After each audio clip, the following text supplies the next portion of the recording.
Hey everybody, I hope you are having an awesome day so far. I hope this video catches you well on the part of your day, whether you're at home relaxing, maybe you're taking a quick lunch break, maybe you're in the bathroom killing some time, whatever it may be. I hope it's going great. You're having an awesome day. I wanted to put this video together because it's something I come across all the time doing site visits and consults for the past 15 years. And it's just the inconsistency and how difficult it can be to find a good service provider for your home or a contractor to help you out with that home project.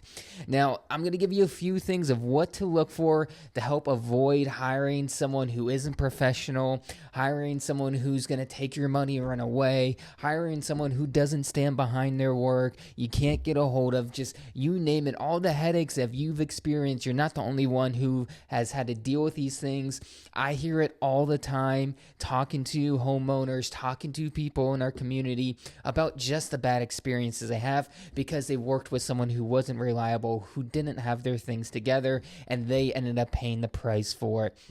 So just to dive into it, whatever project you need help with, or it's a service around your home. In our case, we typically do mowing and project-based work for home enhancements. Maybe you need pressure washing. Maybe you need a good plumber, an electrician, a good roofer. These tactics are going to help you across the board, no matter what type of contractor you're looking to hire to help you out with the needs around your home or commercial property.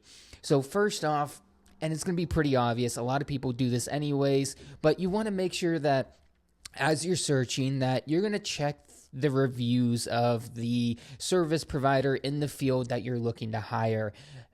Go back, check their good reviews, check their bad reviews, see what they're saying, how many reviews they have. The more reviews they have, that's typically an indication that that business owner, that service provider really cares about trying to get feedback from their clients and the people they work with and try to help share the word of mouth that they are a reputable company. So the more reviews they have, obviously that's always a good indicator. Now, let's say you find someone who has a reasonable amount of good reviews in your opinion. Go and check out their website. This is another good place to check if you're going to be working with a good reputable service provider or not, because a good service provider, a good contractor is going to pay attention to the details. And one of those details, even before you buy from them, even before you talk to them or even work with them, is how well do they actually care about their website. This is your first impression. This is the first place you're going to go to get info about them, to see their company photos, to see what their trucks look like, and trying to get an idea of what this company is. So make sure that they have a well put together website. It doesn't look like they've just put it together in 5 minutes over the weekend just to have something, which, hey, at least that's a positive. A lot of contractors still to this day don't have websites up. So if they have a website, at least that's a plus. But the level of quality and time and effort and attention to detail they put in that website can also be a correlation to the same level of quality and service you're going to get from them. So make sure their website checks out, that it's nice, clean, it's responsive, it's not bulky, there's not ads being ran on it, it's not spammy. You want just a nice, clean, simple website that's easy to navigate and for you to submit an estimate request or to reach out for them, or hopefully you'll submit that request and they'll reach out to you.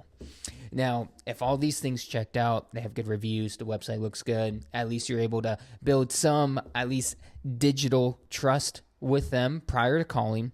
Here's the next thing. Once you decide to either submit your form or actually pick up the phone and call them, you want to pay attention to their responsiveness. So this is going to be tip number 2, is how responsive are they to your phone calls? To a new person looking to work with a company, how are they picking up their phone? Are they answering it, or are you being sent to voicemail? If you're being sent to voicemail, there's a good chance this contractor or service provider that you're called is out in the field working. They don't have back-end help to help them with that. That's not always a bad thing. There's a lot of great solo entrepreneurs who are running their businesses who give quality work, and they're in the process of delivering that service to the person they're working with, and then they'll follow up with you once they have a moment to. The follow-up's very important. If you leave a voicemail and you don't hear back with them within the same day, that's usually not a great sign. you want to make sure that like whenever you're reaching out to a service provider, a contractor, whoever it may be, that you at least get a response within the same day. At the very minimum, a text message saying, hey, Mrs. Jones, I got your message. I was tied up. Let's go ahead and schedule time to hop on a call. Or do they just call you back immediately and realize like, hey, we need to make sure we're returning these phone calls to anyone who reaches out to us. So check their responsiveness. Are they answering their phone? If they do, that's awesome. That means they have someone who cares about making sure the communications are taken care of, it's not swept under the rug, and that they want to be able to be there to provide the support that you need working with them. And you can probably expect that they'll answer the phone when you go to work with them if there's an issue. That's where answering the phone comes in line. If you have a problem and you need to call in and try to get a hold of this contractor or service provider in order to get it resolved, can you rely on them to pick up on the phone? If they don't pick it up when you're calling to get a quote, you're interested in working with them and buying their product, how responsive do you think when there's a problem that needs to be fixed? Just keep that in mind. Responsiveness from initial calls is very important. You should expect a phone call, a follow-up within the same day that you're reaching out.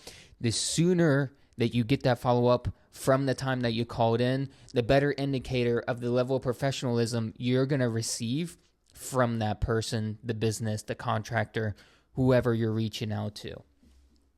So the last thing I want to go over is to determine your values as a buyer and what you're looking for from your service provider. Now, this may not be what you would have expected for your third tip of how to hire a contractor that you're going to have a good experience with, but we all value different things. Some people just want the job done quick and fast because it's an immediate problem. Other people want to be able to have the job handled, and then for them just to make a phone call and not have to worry about it, they just know it's taken care of. Other people are on a tight budget, and like the situation you're dealing with, maybe your AC goes out and it was an unexpected expense. So you got to find someone who also works within your budget. So figure out the things that you value and the things that you want from your service provider. You want someone who's reliable. Do you want someone who gives quality work? Do you want someone who's really good with communications? Do you want someone who is affordable? All of these things create different values and different pricing structures from the people that you reach out to. So make sure that after you have these initial conversations that they align with the values that you need from your service provider and from your contractor. If you mesh these things all together, there is a very high likelihood that when you find this person who has a great website and reviews, is responsive on their phone whenever you're reaching out to them, and also aligns with the values and the things you want from the service provider, it's very, very likely you're going to have an awesome experience with them. I appreciate you guys watching. I hope this helps you guys out. I hope this helps somebody out in the community to avoid having another bad service experience working with a provider, a contractor, whatever it is that you're looking for. I hope this helps you out. I hope you do a little bit of research before you make that call, before you give that person your money or that company your money. Do a little bit of homework. Save yourself some headache in the future, and I hope you have an awesome day.